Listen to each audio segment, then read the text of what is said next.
ত্রিপুরার রাজধানী আগরতলা মেয়ে দেবলীনা রায় ভারতীয় রেলে অ্যাসিস্ট্যান্ট লোকো পাইলট পদে নিয়োগ পেয়েছেন। যদিও এই পেশায় নারী পুরুষ এসবের কোনো বাধা ধরা নিয়ম নেই, তবুও বিশেষ করে পুরুষরাই বেছে নেয় এই পদ।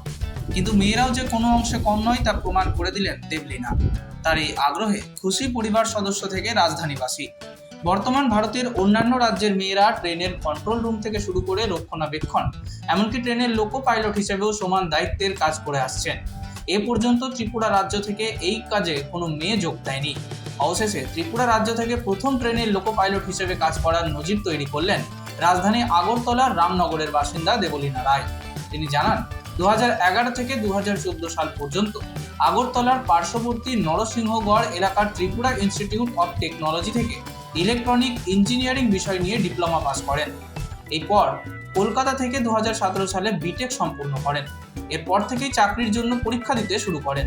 সেই সঙ্গে তিনি আরো বলেন, ছোটবেলা থেকেই রেলওয়ে দপ্তরের চাকরি করার তার শখ ছিল, তবে অফিসে বসে চাকরি করা তার ভালো লাগে না।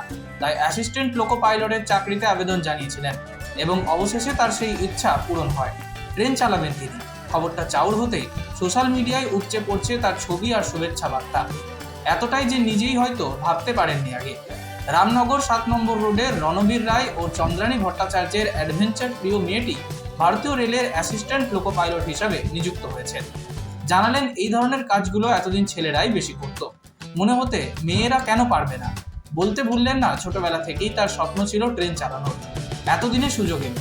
27 বছরের তরুণী দেবলীনা 2011 সালে মাধ্যমিক পাশ করে ত্রিপুরা ইঞ্জিনিয়ারিং কলেজ থেকে 2014 সালে ইলেকট্রিক্যাল ইঞ্জিনিয়ারিং এবং 2017 সালে কলকাতার একটি প্রতিষ্ঠান থেকে বিটেক করেছেন। পরের বছর সহকারী লোকো পাইলটের বিজ্ঞাপন দেখে প্রস্তুতি শুরু করেন। এখন তিনি ত্রিপুরা থেকে রেলের প্রথম মহিলা সহকারী লোকো পাইলট।